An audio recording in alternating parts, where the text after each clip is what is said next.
How, asked Du Bois indignantly, could black Southerners make effective progress in economic lines if they are deprived of political, a servile caste, and allowed only the most meager chance for developing their exceptional men? Washington and Du Bois offered different strategies for dealing with white supremacy in the New South. Incremental economic progress within the system or active political opposition against it. They appealed particularly to the black middle class that was emerging in the new southern towns and cities, teachers, lawyers, ministers or bankers, catering for black needs in an increasingly segregated urban society. Among these people was Mike King. He started out as a sharecropper in rural Georgia, day after day spent ploughing behind a mule. Defiantly he shouted, "I may smell like a mule, but I don't think like a mule." Mike made it to Atlanta, working days as a mechanic or a railroad fireman, and nights gaining his education. Eventually, he completed a degree in divinity and became a Baptist pastor. He renamed himself and his young son after the founding father of Protestantism, Martin Luther King. In the Old South, the place of blacks was clearly defined. Most were slaves. But in the New South, all people were free.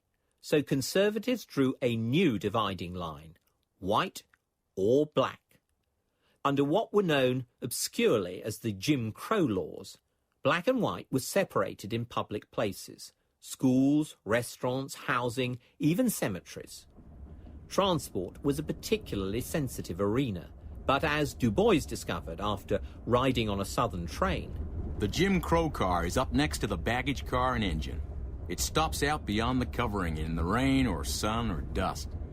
Your compartment is a half or a quarter or an eighth of the oldest car in service on the railroad.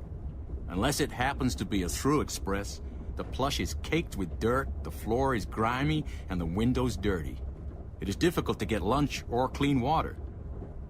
Lunchrooms either don't serve niggers or serve them at some dirty and ill-attended hole in the wall.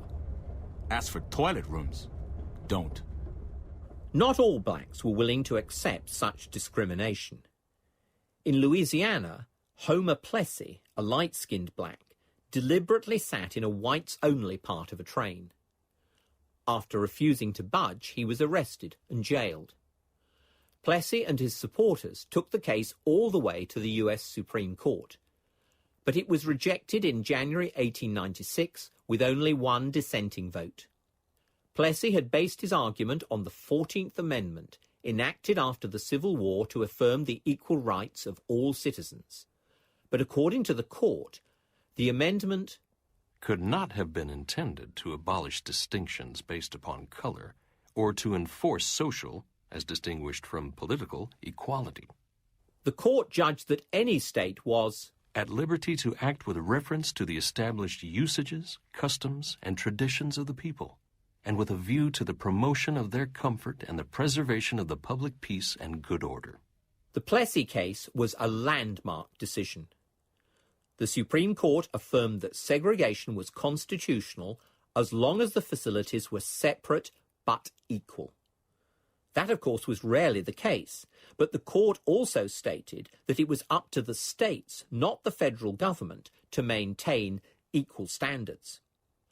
The court also rejected another assumption of Plessy's case, that social prejudices may be overcome by legislation, and that equal rights cannot be secured to the Negro except by an enforced commingling of the two races.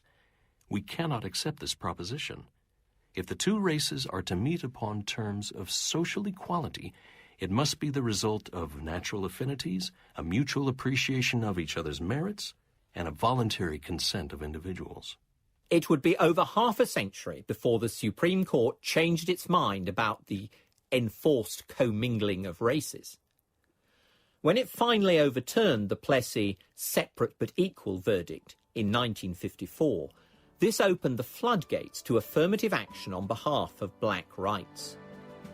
And on the crest of the wave would be Mike King's son, Martin Luther King, Jr.